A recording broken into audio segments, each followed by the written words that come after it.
All right, hello everyone. Welcome to the final live chat in the 2024 series about the AAAS Science and Technology Policy Fellowships Program, also known as STPF. Really glad you're joining us for our last chat during this application cycle. My name is Marab Zarwar. I'm the recruitment director for the fellowship and will be your moderator for today's chat. And it's designed for you, our fellowship applicants. If you're applying now or in the future, this series has always been a way for you to learn about us and the application and interview process directly from fellows. To put today's session into context, we posted one chat during each month during the application cycle, June through October. Each month's chat has focused on a unique aspect of the fellowship experience meant to answer questions from applicants. And this chat really represents the end of our series, and we're thankful for you attending this or any of our prior chats. If you are curious about a specific topic or something that our fellows have talked about in the past, really encourage you to go onto our YouTube page and rewatch any of those chats as you are putting together your application. Lots of good tips that are included in those videos as well, while you'll also hear some great stuff about coming here too. So definitely go watch those if you missed any of those past chats as well. Speaking of applications, we're very, very close to our deadline, 15 days away from November 1st, and that is the last day to submit your STPF application. So please, please, please make sure you get it in before that deadline. We've never given an exception to anyone beyond November 1st, so please make sure to do that on time. They are a paid 1-year full-time commitment in Washington, D.C. Someone who applies by this year's deadline will be considered for a position in the fellowship class that begins next fall. So for those that are applying this year, make sure you hit submit by November 1st. And as you hear from our panelists, they'll have a great idea of the different topics that will take you from there. So again, these fellowships are an opportunity for doctoral level scientists to spend a year contributing to the expertise in federal policy, 1-year full-time commitment in DC. If you're eligible to apply, or if you're wondering if you're eligible to apply, please make sure to go through our application portal overview and a link in the chat.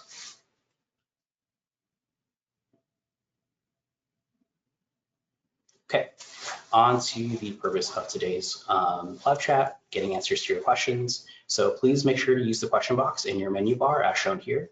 And if you like, you can indicate the person or people to whom your question is directed to. We're going to try to get to as many questions as we can today for everyone that's here.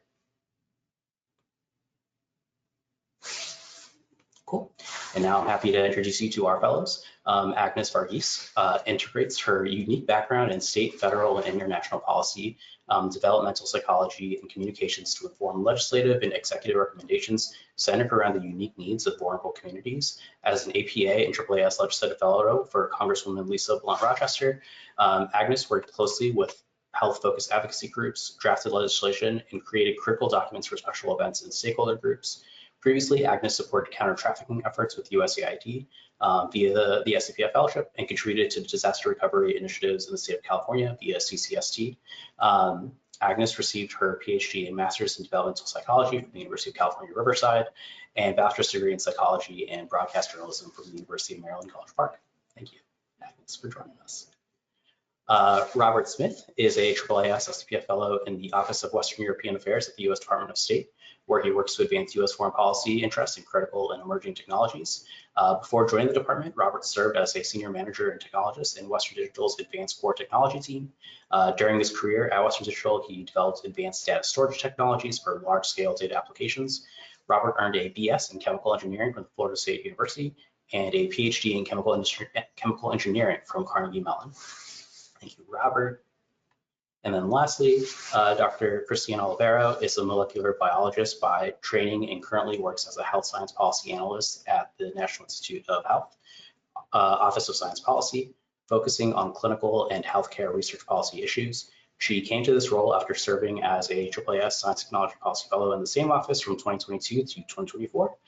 Previously, Dr. Olivero supported method development and qualification activities for raw materials used in cell and gene therapies at Janssen R&D. She earned a BA in molecular biology from Colgate University and a PhD in molecular, cellular, and developmental biology from Yale University. with her doctoral research focusing on elucidating the function of long non-coding RNAs in cancer development and progression. Passionate about the role of science in positively shaping society, Dr. Alera is always seeking new ways to leverage her scientific background to better serve the public. So great panel, really impressive group that we got here today. And so really excited to talk to you all about the fellowship. And so before going into questions of the audience, I'll kick it off with one. What initially drew you to the policy fellowships? When and how did you decide to finally apply to STPF? But yeah, Agnes, would you want to start us off since you're the first person I see? Yeah, so for me, I think during the era that I was in graduate school, it was always advertised that the path that you should most likely go on is becoming a professor, but something about that didn't feel quite right for me. I think I wanted to be part of another step of the process, something a little bit more tied to see the policy implications of research. And also I had a broadcast journalism background, and I wanted that ability to really combine working with communication as well.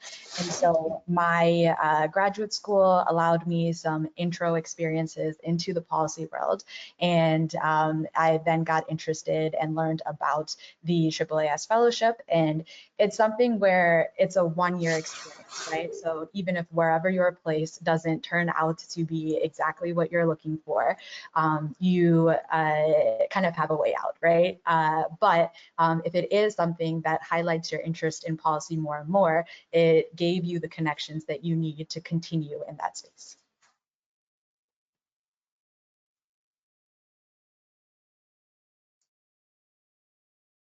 Robert or Christian, do you want to take it from there?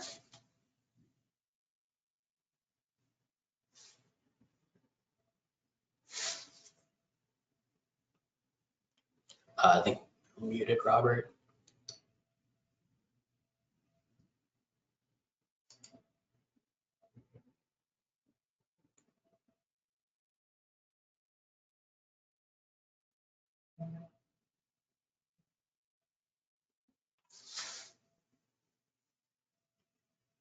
No, I can't hear you. I'm happy to jump in Yeah, while we triage some audio issues. So for me, I kind of learned about the policy fellowship sort of midway through grad school. I was having a feeling that academia wasn't really for me. I got into science to make a larger impact on people's lives and wanting to help people. And, you know, I sort of realized that there are kind of two elements to that. You know, you have to like create therapies that are going to be able to, you know, help human health, but then also getting those therapies to people is a whole other part of the problem. So I thought to myself, you know, I could spend a while sort of focusing on a very like niche scientific issue and see how that went in terms of trying to see the later impacts on human health, or I could kind of approach things from a broader focus. So I think that's what really brought me to the fellowship. And sort of midway through grad school, I learned about it and decided to apply and spent, you know, a year contracting in between my graduation and the application due to the requirements about your PhD being conferred before you can apply. So that was kind of what brought me here. Nice. Robert, do we have you over the phone?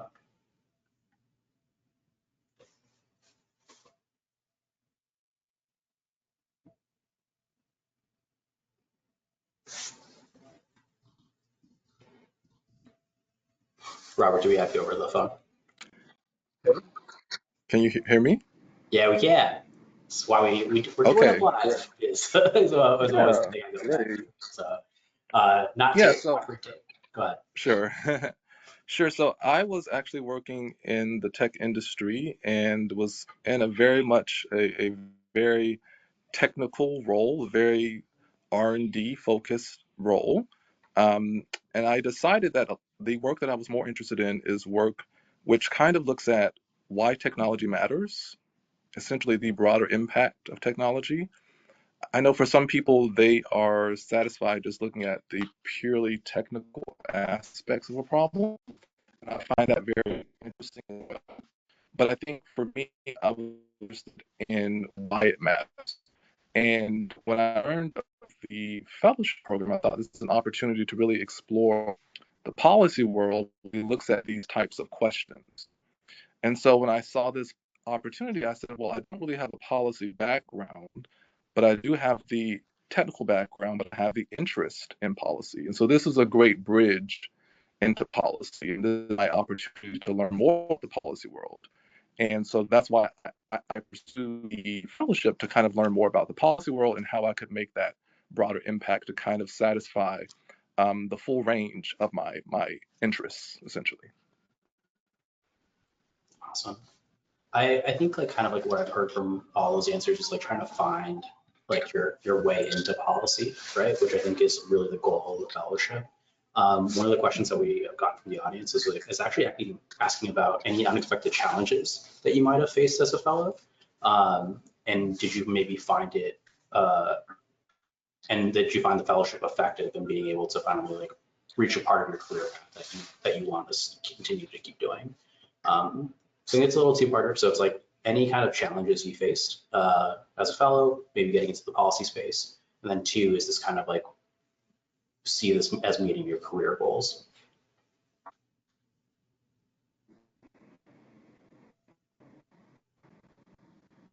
Can you say that second part again? What with career goals? Just if the fellowship was effective in reaching your career goals. Yeah. Okay, I can get started with that. You definitely always face challenges when you are transitioning worlds, right? I think with the fellowship experiences that I had, they were completely new subject areas for me because I was sort of open to exploring other policy areas and topics of interest. So I, in my 3 fellowship experiences, worked in disaster recovery, and then my AAAS fellowships, one in countering human trafficking and another on the health portfolio on the Hill. And with not having the background in any of these things, it takes a while to get your footing, right?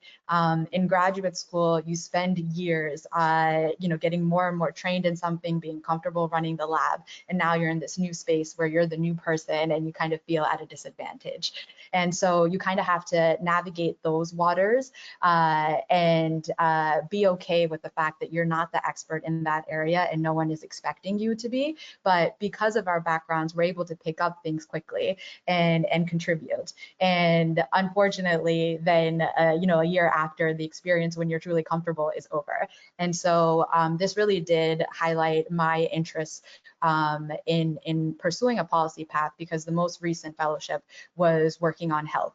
And even though I didn't come with a background in health, I think health is something that we should all pay attention to, in the sense that any one of us any day could be impacted by something that completely changes our world upside down. And on the Hill, I got to see those people who were impacted come in day out and advocate for more research, or advocate for cures, or for trials to be done for certain drugs. And so getting that opportunity to see that taught me how to advocate, and also how the Hill reacts to people's pushes for legislation and other things. So that I can use to inform me going forward on whatever health efforts I would like to work on.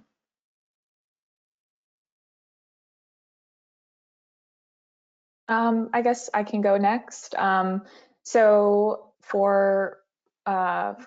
my perspective, I think the challenges started even almost a little bit before the fellowship, in sort of trying to conceptualize what science policy is. I think there's a little bit of a leap of faith that you have to do when you go into an office not fully understanding what you might be working on, because I think it takes a little bit to get your feet under you before you really understand what policy is in the context of your office, because I do think science policy is quite broad and nebulous, and policy can mean different things for like different areas of the government and different offices.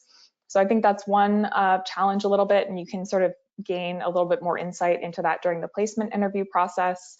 And then, as Agnes was saying, I do think that you are diving into a totally different area that might be very foreign to you, which can always be challenging just by nature. And for me, I had only done research on like cells or mice, and then I found myself in this space where I was looking at policy issues dealing with human subjects research, and this was like sort of a foreign area for me. So that was one sort of just kind of background area that I needed to become more knowledgeable on. And, you know, I think it does take a minute before you sort of feel like you're on top of things in the office, where you have that kind of institutional knowledge to feel like you can be really making an impact. But I do think that, you know, the whole purpose of a PhD is you're learning how to answer questions and approach a complex problem. And I think that lends itself to this adaptability that's necessary to be successful in science policy. And for my career journey personally, I realized pretty early on that I really loved the work that I was doing and that I wanted to stay in science policy. And the fellowship was a really great way to sort of funnel me in that direction, because I essentially ended up just being able to get a job in my host office and continue the work that I was doing.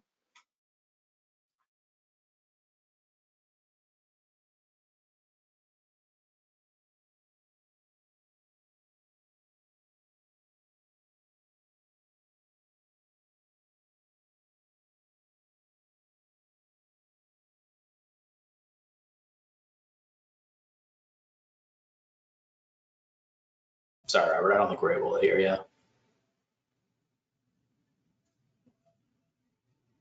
It says that you're not muted, but I think it might just be the mic on your device.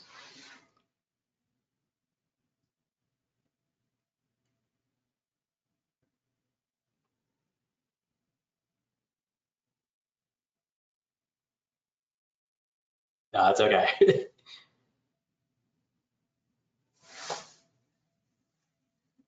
No worries. I think we'll probably keep it going. If you want to maybe like try using the call-in number instead, that might be a better way to go through it. Just flip you over the phone. Cool.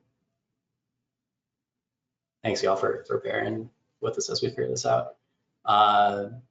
Cool. So I think one of the things I was kind of like hearing is really just, you know, making that transition, finding like your niche and finding that enjoyment in your careers. I wonder if you guys can kind of take it back towards like the beginning of applying to that fellowship. And I think what a lot of people are in right now is finishing their application. Could you maybe talk about your approach on the application, what you remember from it, and just like any like tips or advice you would give to folks who are thinking through that personal statement right now?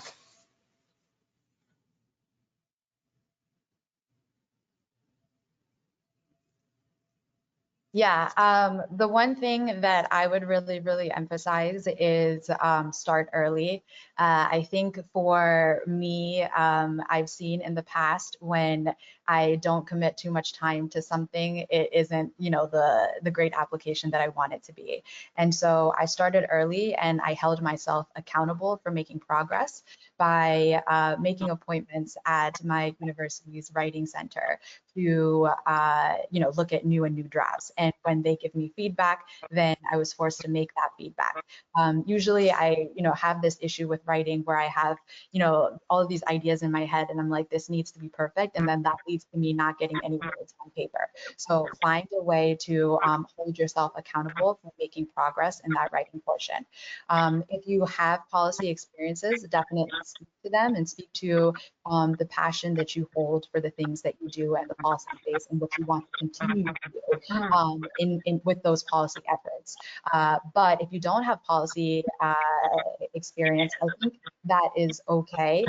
Just speak to why you want that experience, how that will inform your future career goals, and also the other things that you're involved in, just general advocacy or causes that you really care about and the movement that you want to see with them.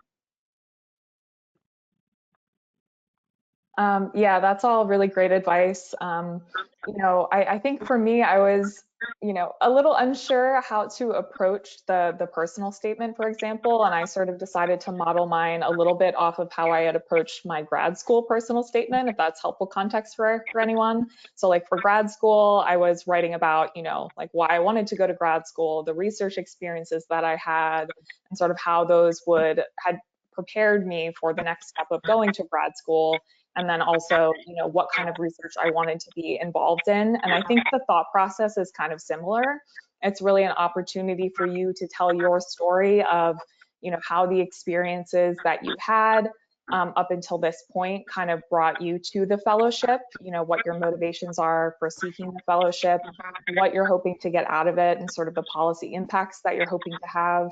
And then also, you know, I'll echo Agnes's point about, you know, highlight any policy experience if you have it, but I think it's absolutely not necessary to have policy experience. I was very intimidated applying for the fellowship. I had very little to no policy experience, but I think what's really key is identifying those key skills that you know you'll need in a science policy career, and speaking to your experience and how your experiences have developed those skills that will take you into a science policy career. So I think like highlighting adaptability, like your ability to approach a new situation and a new problem, highlighting communication skills generally, you know, whether it's oral presentations or in written form, any sorts of experiences that you have in kind of taking a complex issue and communicating it to a lay person, like a lay audience. I think all of these skills are really useful in terms of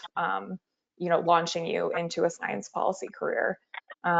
So yeah, I think it's just really a good opportunity for you to, like I said, again, tell your story. I think having been on the other side where our office has reviewed applicants for the fellowship, for placements in our office, you know, I know the application process seems very large and daunting, but it's structured this way for a reason, and the offices really appreciate all of the information in the personal statement that they wouldn't be able to glean from just your CV in terms of what you might be looking to get out of the fellowship, because that can also help in terms of highlighting what offices might want to set interviews with you. So if you have a specific office or like a specific agency that you want to work with, sometimes you can say that, and that can sort of direct your application a specific way. Or if you have no idea and you just have more broader policy interests, you can highlight that as well, so as not to kind of restrict yourself, if that makes sense.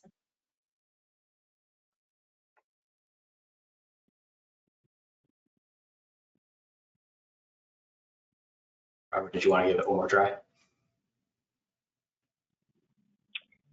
I think I'm muted. Yeah, we hear you. But you can hear me? Okay. Yeah. Okay. So I think one thing I would point to in terms of the personal statement is that you could actually highlight some of the ways in which you've tried to do activities outside of your normal work or research. So when you've tried to go beyond what you do on the bench or what you do in the lab, the ways in which you try to make a broader impact already, I think it shows that you have an interest in policy. And so as I think, as it has been said already, you don't necessarily have to have that concrete policy experience, but you want to be able to demonstrate an interest in policy. And I think one of the ways is how you try to reach beyond your day-to-day work to make a broader impact on the community, whether that's your local community or the science community broader. I think, as has been mentioned already, ways in which you are able to communicate technical concepts to non-technical audiences. Be sure to highlight that. That's a very important skill to have in science policy. If you're able to show that you are one who has good skills in terms of written communication, that's also very important to highlight as well. I think in a lot of the policy work, a lot of the ways in which you produce products, it's going to be in written form. I think in a lot of times in terms of research, there are many different ways in which we try to convey information, but I think in the policy world, the written documents are actually very important in terms of the work that we do. And so that's one thing that I've definitely learned on the job, and I think I tried to highlight that as well in my personal statement too. Hearing that, Robert, I think one of the things that people get like psyched out on or nervous or anxious over is like when we go through the policy memo phase. And so I was wondering if you guys can maybe kind of speak to like, what was your experience like, you know, before applying for the fellowship on policy memos? How did you kind of like get that experience or kind of like feel better prepared for that moment when it came?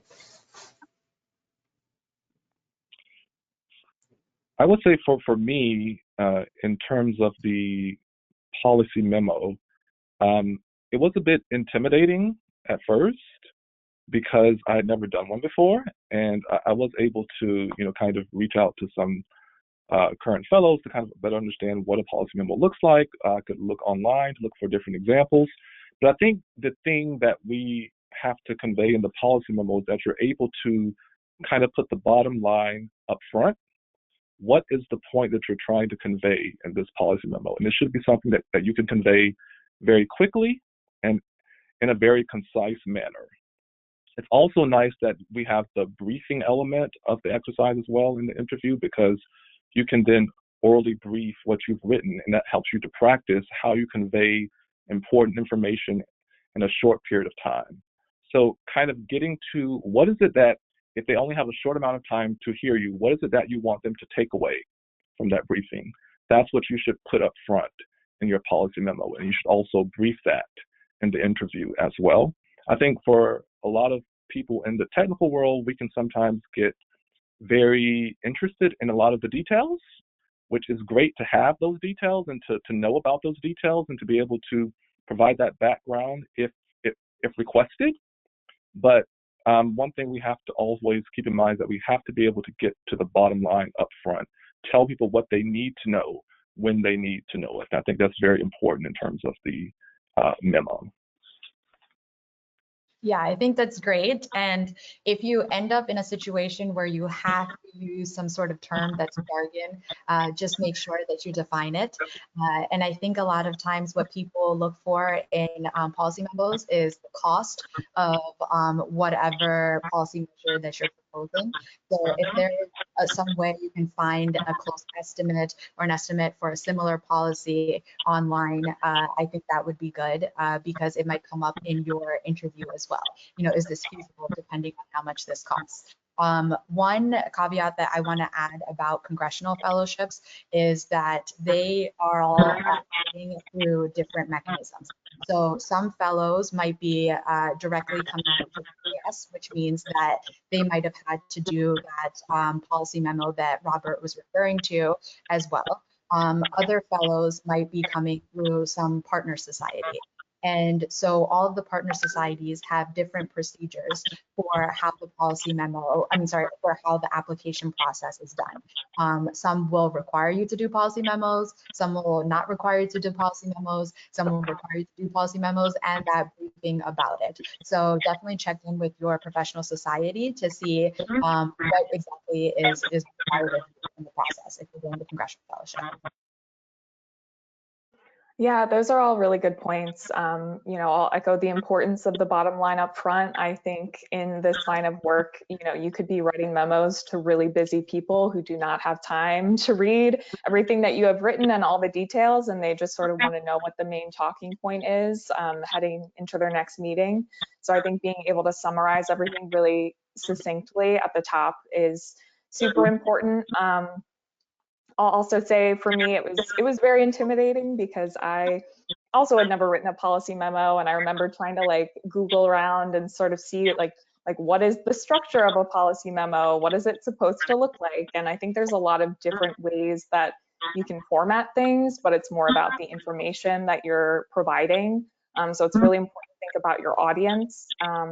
In my case, I think we could choose whoever we were supposed to be directing this policy memo to. So I thought about, okay, I'm going to pick this person, in this agency, what do they need to know about this? What is their familiarity level with this topic, and sort of structuring things that way where you're trying to not give extraneous information.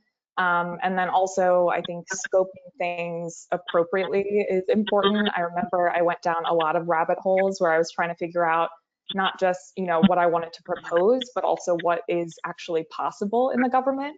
You want to think about, is this something that I'm proposing for this agency? Do they have the authority to do this? Is this something that requires legislative action?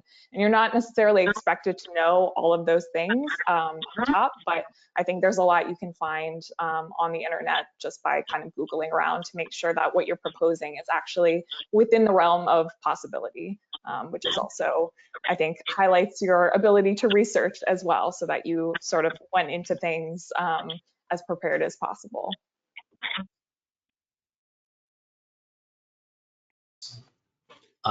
Agnes, you were kind of talking about, one of the different program areas of the fellowship. And so there's a question in here about applying to different program areas. And I know all of you here did the executive branch fellowship, but curious to hear about your stories if you applied to another program area and if those were something you were considering, or kind of like what was your pathway and, in choosing executive, but also looking at the other areas too that are available.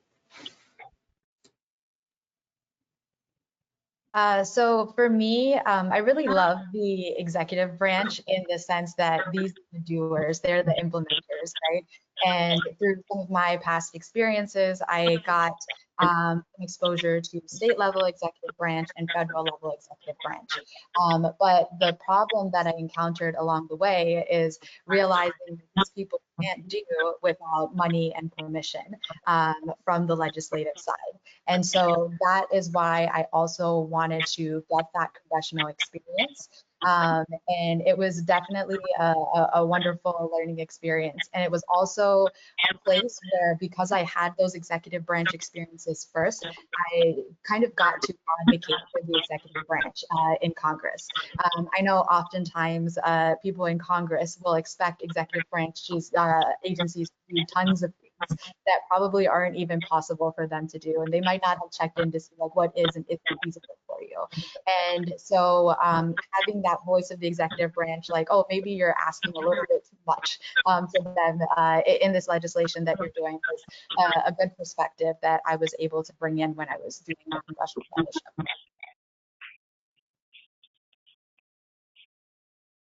Yeah, I mean, I'll just kind of echo on top of that, obviously Agnes did fellowships in the congressional and executive branch. So, I mean, that's also, I think, a common thing. Sometimes people will do the 1-year congressional and then executive, or you can do vice versa if you're really interested in sort of seeing science policy from multiple different angles. I'll also say that,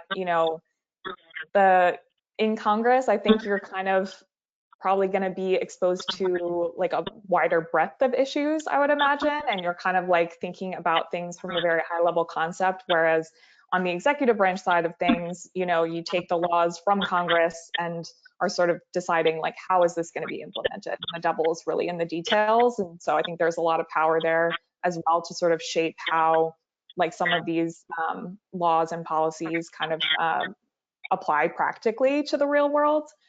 So I think that there are definitely, pros and cons to both. I think for myself specifically, I was interested in, seeing what could be done at the agency level, and thinking that maybe that was where I potentially wanted to end up more so than in Congress, just for my personal career growth. So I think that's what led me in the executive branch direction.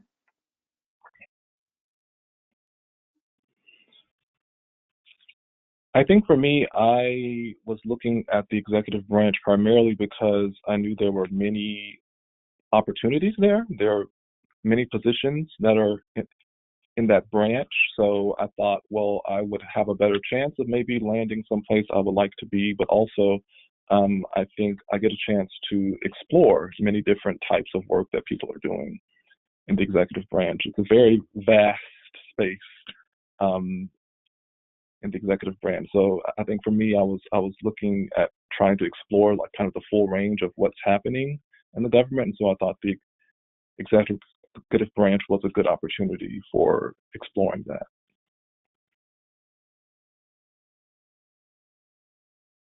So I think that's and for most folks here, I think you can apply up to 2 program areas, and I think the biggest combination we'll see is usually executive and legislative. But for folks who are also interested in the judicial branch or the Val Fellowship, really, think about those 2 program areas. You can apply up to 2.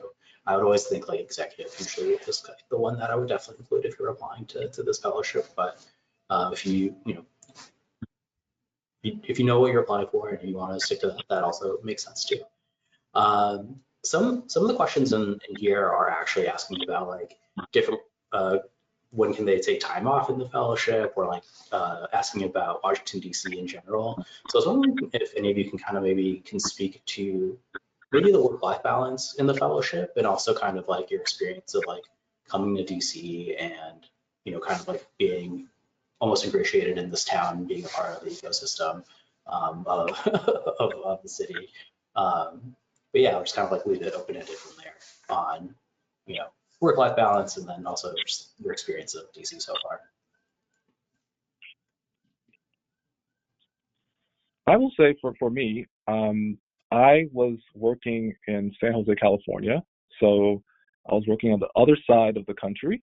And so it was a big move to come to Washington.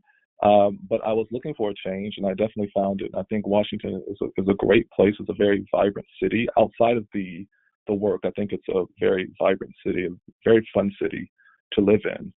So I've definitely enjoyed that. I think in terms of the work-life balance, I feel that varies quite a lot depending on your placement. I know people can have an easier time at that depending on which office they're in, which agency they're in, which portfolio they're working on.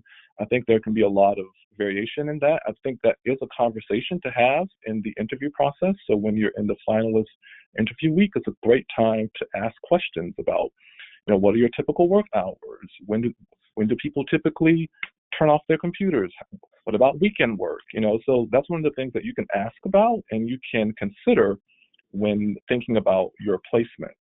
I think it's a very important thing to actually mention to the people who could be your mentors. I think in terms of your ability to take time off, that also I think varies depending on where you're placed. For some cases, you are federal employees, so you have different types of benefits. Some cases, you're a contractor, so that can also vary. So just ask those questions, I think, up front prior to choosing your placement.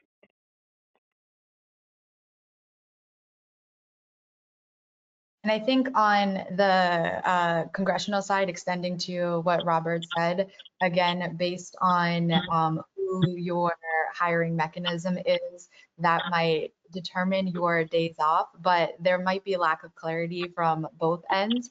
Like my fellowship did not clearly, my partner society did not clearly define how many days off I can have in the year.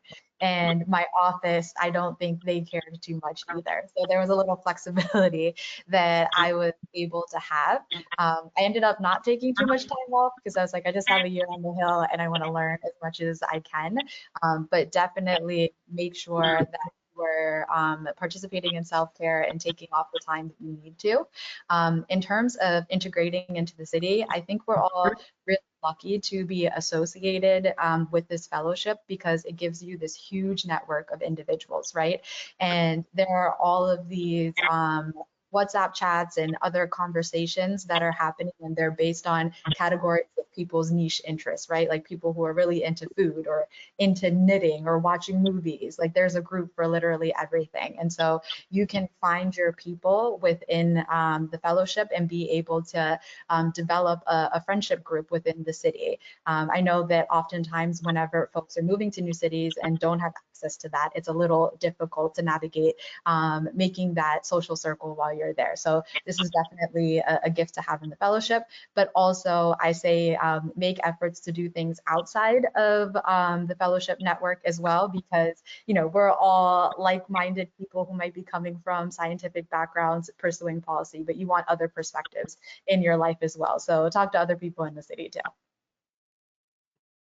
Yeah, and I'll just add, you know, and echo sort of some of what has already been said. I think work-life balance will potentially vary a lot depending on where you're placed.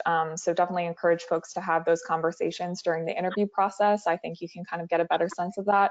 For me specifically, you know, it was vastly different from grad school where I was like sometimes in the lab at like 10 p.m. running like a time course versus, you know, in the federal government, at least in many areas, it's kind of viewed as a true 9 to 5, and you're sort of like, your hours are your hours, and then you can kind of, you know, just close your computer after that. Obviously, sometimes things can pop up where you might have to do a little bit of extra work, or that has been the case in my office, but my office really prioritizes work-life balance. So that was a great thing for me and something that I sort of got a sense of during the interview process. I would definitely encourage you as well to You know, if the option is made available to you, don't just speak with the person who is sort of like running the interview. Ask like, hey, do you have any other folks in the office that I might be able to talk to? Because sometimes you can get a better sense of just by speaking to a couple of people. And in terms of integrating into DC, I think DC is a great city. There's a ton to do. You know, you have the metro system, which, you know, makes things pretty easily accessible to get around. And yeah, go to the fellowship happy hours, kind of join the chats, and you'll be able to kind of find your niche and your group of people, as Agnes said. So it's a really great opportunity. And yeah, I love DC. So.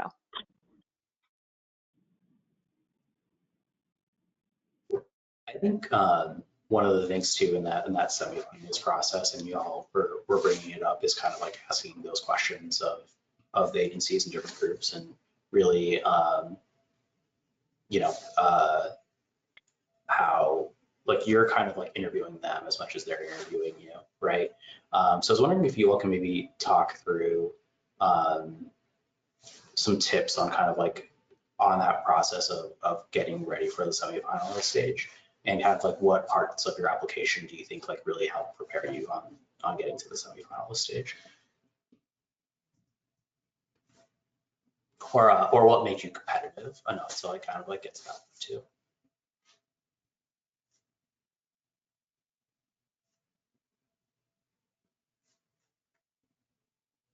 I guess maybe I can jump in. So I think that when you're preparing for wait, clarifying question. So this is not the placement interviews. This is the semifinalist interviews.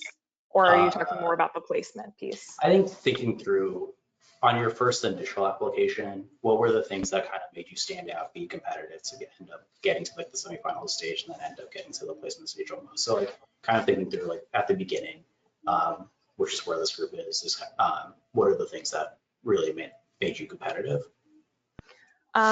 Yeah, so I think similar to what we talked about in the personal statement, I think if you're able to really sort of identify the skills that are necessary in a science policy career and show how your experiences have honed those skills for you, that you feel ready to jump into science policy, is really important for that initial stage and sort of being competitive.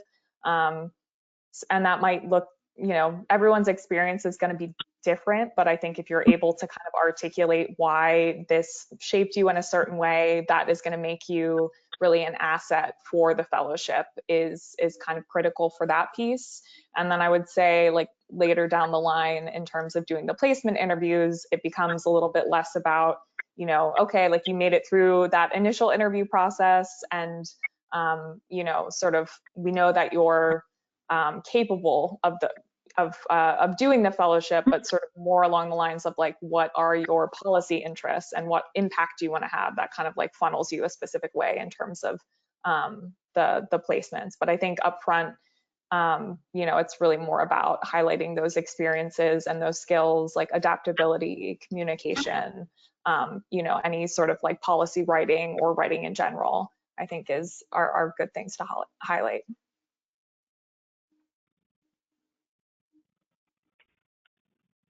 I would just add that I think during the personal statement process, keep in mind that that is also a writing sample. So that's a first indication of your ability to write, right? And to communicate. So make sure that, you know, you have people take a look at it, read it for you, review it, see if it's clear to them, get their feedback, because I think that's an opportunity to really make yourself stand out, because you are introducing yourself in written form, and this is a very important skill that you'll have to have. I think there's also a part of it which summarizes your experiences in your career, and I think that's an important piece as well, because that helps you really highlight what are the relevant experiences that you've had in terms of the fellowship. And as we mentioned, that's an important place to talk about the things that you've done, not only in your 9 to 5 or in the lab, but the things that you've done beyond that. So just showing that you're a person that has broader interest and a person who wants to make a broader impact, I think that's something that can make you stand out and make you competitive in the application process. Yeah, I think they both had great responses, and I don't have too much to add, but I think in my application, I also showed a real hunger to learn more about the policy world. I did have a few introductory policy experiences when I was writing the personal statement, but that does not mean I know the entirety of the policy world, right? There's so much more to learn. And me, after having 3 fellowships, I still feel like I don't know enough, you know? And so I really showed that hunger to learn within the personal statement. And I also displayed how I function in policy settings, right? We're seeing this movement over the past few years of policymakers really being interested in scientists' opinions. But sometimes when you enter these offices, they don't really know what to do with you. So how are you showing that you're a self-starter, that you've analyzed the problems that are going on in a policy office and are able to come with some way to make a difference, even if there's not someone, at that office telling you exactly what to do? Like, how are you innovative in the things that you do? And so that is another thing that I was trying to show in the application. And then in the later stages, when you are presenting your policy memo or thinking about the topics that you're doing for your policy memo, find a way that you can stand out in the crowd, right? Sometimes there are hot topic areas within the policy world that a lot of fellows might be writing in on, right? So what is a niche topic that no one else is talking about that you have this really cool perspective on, that you want to share your policy ideas on? That is something that you can speak to in your policy memo so that you can really grab everyone's attention. It's actually a really good question in the chat. Something that we kind of really have talked about in past live chats and past sessions is really kind of being open to the diversity of opportunities within the fellowship, right? And just really kind of leveraging your skill set for different placements and being open to things that agencies you might not have considered working for. So someone's asking, like, how did you emphasize that openness in your application? And so the application asks you to list different areas that you're particularly interested in. To what extent did your placement really align with what you wrote? I think for me, I come from a developmental psychology background. So in a broader sense, we're studying the development of mind and behavior over time, right? But psychology generally, there is a human component or a human aspect to every single issue area. So what I made clear in my application is that I could fit in anywhere. I could fit in about, the impacts of climate change on human beings, or any other topic that you might be throwing my way. So I really showed that openness in connection with my background in research, and also with drawing on my broadcast journalism background as well. You are thrown to tell stories about anything, right? And so again, that shows that I am adaptable to working in various subject areas and could find interest nearly anywhere.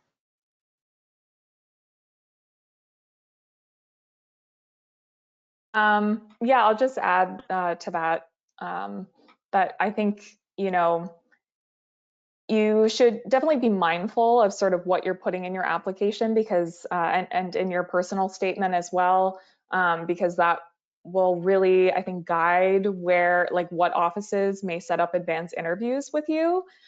So I think indicating like a broader interest level in a couple of different things can be a way to sort of get a more diversity of interviews and sort of like different offices. So I think just thinking about, what are the issues that you are passionate about? And I think it's really difficult because, there are so many different things that you could be doing in the government. You could be like, I don't even know if this exists. But sort of just talking about like, what are the policy issues that you're passionate about? What are you interested in working on? And sort of like on the flip side, you could also be a little bit more narrow if you wanted. If you were like, my background is in climate change, I want to work on climate change, and that will like sort of funnel your application a certain direction. So I think just being thoughtful about how you're positioning yourself, because that can really guide who is going to get eyes on your application, and who is going to take notice. And I think also, I would encourage folks to, if you have a specific office in mind, you could even say that. But if you don't want to limit yourself, maybe be a little bit broader. Yeah. And I think that Agnes made a great point earlier in that you can communicate your hunger and your desire to learn, right? And I think that's an important part of showing your openness, coming in with the humility to say, I've had these experiences, but I want to be able to fully understand the policy world much better, and I have a lot to learn. So I think showing that actually is going to demonstrate that you're open to different opportunities. And I mean, keep in mind that once people see your application materials, you may be very surprised in who's interested in speaking with you, right? So you'll be surprised that maybe this agency was interested in talking to you because you may not have known the type of work that they're doing. So that's actually one of the fun parts about that process, is you learn what different agencies and offices are doing and how your skills and your background can apply to that work. So it's actually quite a fun experience to explore those new possibilities. And I'll quickly add that some agencies aren't doing that in-depth look into all of your application materials that they should be doing. Some will just keyword search on your resume for words that are applicable to them. So you might have something on your resume that you did once for a little bit of time, and then you get a bunch of interviews on it because that's what they harped on. So it's also okay during the interview process for you to reach out to offices as well if you feel like the interviews that were coming for you were not exactly what you were looking for. Take some of them if you'd be open to it, but you also have the opportunity to decline a few if you feel like you're getting overwhelmed with the amount of interviews coming your way. Thank you all for those responses. We're getting pretty close to time. So one last question, and if maybe like quick 30 seconds. What's one thing someone should do before hitting submit on their application? Or one piece of advice you would give?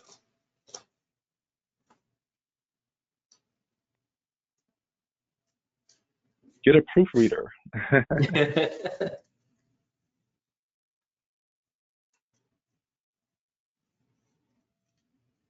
This is so hard. Okay.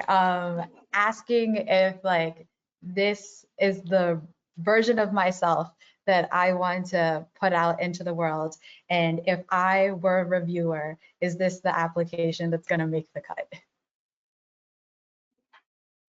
Yeah, those are really good points. I guess I'll just add on, feel free to reach out to current or former fellows. I think the fellows network is huge. If you feel like you're a little lost, or you might need, you have like specific questions, I know folks are, you can reach out to folks on LinkedIn. I think I reached out to someone on Twitter actually who said they were a fellow and had like a little conversation where I was asking something about the application. So, I would say fellows generally we're a friendly group of people. Like, we like to help. We want, we're excited for you all taking this next step in your careers and into science policy. So never be shy about reaching out. And with that, thank you all for joining and bearing with us on the technical difficulties, and for being on this panel. We're 15 days away from the app close, but thank you all again for being here and giving your advice for this group. Cool. All right, in the coming days, we're going to send a recording of this chat to everyone who signed up. We'll also have it hosted online on YouTube. Be sure to submit your application before the deadline. That is 11:59 p.m. on Friday, November 1st. Please make sure it's in before that time. If we couldn't get to your question today, email us at fellowships@AAAS.org. We're your advocates in making sure you get through this.